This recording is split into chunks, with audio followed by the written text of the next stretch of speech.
Harp technology क्या है, आखिर किस तरीके से इस टेक्नोलॉजी के जरिए मौसम को कंट्रोल किया जा सकता है। दोस्तों, इस तरह की बहुत सी अफवाहें गर्दिश करती रहती हैं कि जमीन पर आने वाली बहुत से आफतों के पीछे अमेरिका में मौजूद हार्प टेक्नोलॉजी का हाथ है। हाल ही में तुर्की में आने वाला जलजला क्या इसी वजह से आया था? ये जलजला कितनी शिद्दत का था और जमीन पर जलजला कैसे आता है? आज की वीडियो में इन सब बातों को समझते हैं। टॉप टीवी की वीडियो में खुशामदीद। दोस्तों, अमेरिका की इस टेक्नोलॉजी को बहुत से लोग दुनिया में आने वाले जलजलों और सुनामी से जोड़ते हैं। उन लोगों का कहना है कि अमेरिका की हार्प टेक्नोलॉजी इन सब के लिए जिम्मेदार है और ये कोई आम लोग नहीं है, बल्कि बहुत से ममालिक के हुक्मरान भी यही राय रखते हैं। 12 जून 2010 को हाइटी में आने वाला जलजला जो 7 की शिद्दत का था, उससे 3 लाख लोगों की जानें ज़ाय हुई थी। इस जलजले के लिए हार्प टेक्नोलॉजी को जिम्मेदार ठहराया जाता है। 11 मार्च 2011 में जापान में आने वाले 9 की शिद्दत के जलजले और सुनामी की वजह से 18,000 लोगों की जानें ज़ाय हुई थी। उसकी वजह भी हार्प भी बताई जाती है।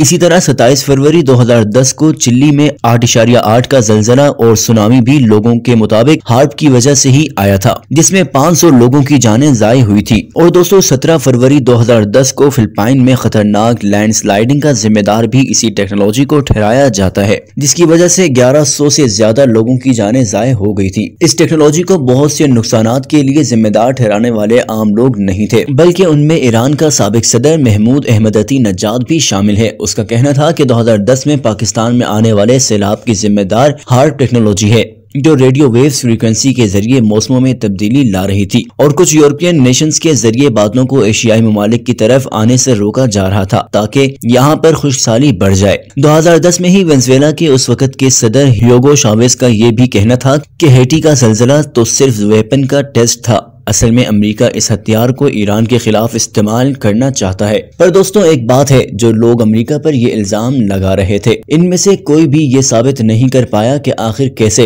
इस टेक्नोलॉजी के जरिए हजारों किलोमीटर दूर जगह पर मौजूद जलजले पैदा किए जा रहे हैं। लिहाजा हार्प टेक्नोलॉजी को समझते हैं ताकि पता चल सके कि आखिर ये है क्या। दोस्तों, हार्प मुखफ़फ़ है high frequency active auroral research program का। इस रिसर्च प्रोग्राम का मकसद हमारे एटमॉस्फेयर में मौजूद सबसे ऊपर की लेयर्स को स्टडी करना है। हार्प हाई फ्रीक्वेंसी की रेडियो वेव्स को आयोनोस्फीयर में भेजती है। ये रेडियो वेव्स 60 किलोमीटर की ऊंचाई पर इलेक्ट्रॉन्स को आयोनाइज कर देती है। फिर साइंसदान आयोनोस्फीयर को स्टडी करते हैं और इस स्टडी के जरिए कम्युनिकेशन और नेविगेशन को इम्प्रूव किया जाता है। 1990 से लेकर 2014 तक हार्प को अमेरिकन एयरफोर्स और नेवी इस्तेमाल करते थे। 2015 में ये programme university of Alaska Fairbank को दे दिया गया था। जो लोग ये कहते हैं कि हार्प ही जमीन पर आने वाले नुकसानात की जिम्मेदार है, तो उनका मुद्दा यह है कि हाई फ्रीक्वेंसी रेडियो वेव्स के जरिए से मौसम में तब्दीली लाई जा रही है। लेकिन हार्प पर काम करने वाले साइंसदानों का कहना है कि हार्प मौसम को कंट्रोल नहीं कर सकती, क्योंकि मौसम ट्रोपोस्फीयर और स्ट्रेटोस्फीयर में बनता है, जबकि हार्प के जरिए आयनोस्फीयर को स्टडी किया जा रहा है। हार्प जमीन के नजदीक की लेयर्स में दखल अंदाजी नहीं करती।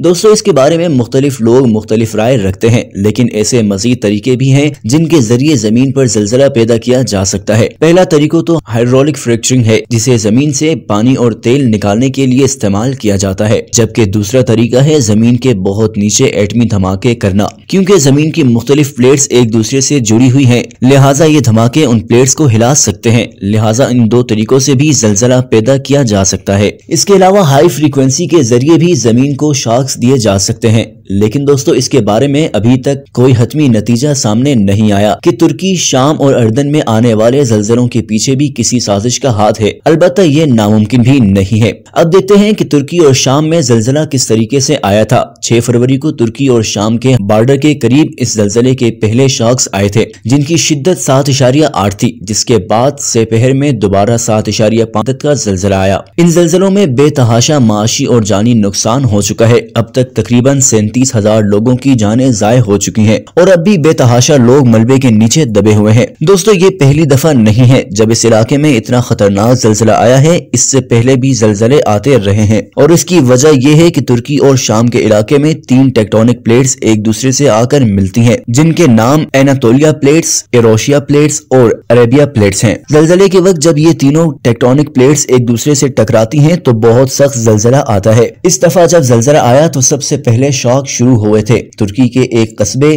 गाजी अंताब से, जहां पर शार्क्स की गहराई 11 मील थी। दोस्तों अगरचे गहराई काफी ज्यादा है, लेकिन क्योंकि ये कस्बा दो टेक्टोनिक प्लेट्स के मिलने की जगह के नजदीक है, लिहाजा यहाँ पर बड़ी शिद्दत का जलजला आया। ये टेक्टोनिक प्लेट्स जमीन की वो लेयर्स हैं जो जमीन के क्रिस्ट में तकरीबन 10 मील से लेकर 160 मील की गहराई तक मोटी हैं। जमीन के अंदर मौजूद ये प्लेट्स हर वक्त आहिस्ता से मूव कर रही होती हैं। दुनिया में आने वाले ज्यादातर ज़लज़ले इन प्लेट्स के बाउंड्रीज के नजदीक आते हैं। तुर्की के नीचे मौजूद अनातोलिया प्लेट अपने छोटे साइज की वजह से माइक्रो प्लेट कहलाती है। इस पर बहुत ज्यादा प्रेशर होता है। एक तरफ से उसे यूरेशिया प्लेट्स नीचे की तरफ प्रेस करती है, जबकि उसके नीचे दूसरे साइड पर मौजूद अरेबिया प्लेट उसे ऊपर की तरफ प्रेस करती है, और एक और तरफ मौजूद अफ्रीका प्लेट उसे मजीद यूरेशिया प्लेट की तरफ धक्का लगाती है, जिसकी वजह से उस पर फ्रिक्शन और प्रेशर बहुत ज्यादा बढ़ जाता है। अब चूंकि अरेबिया प्लेट मशरिक की तरफ मूव करती है और अफ्रीका प्लेट ऊपर की तरफ मूव करती है,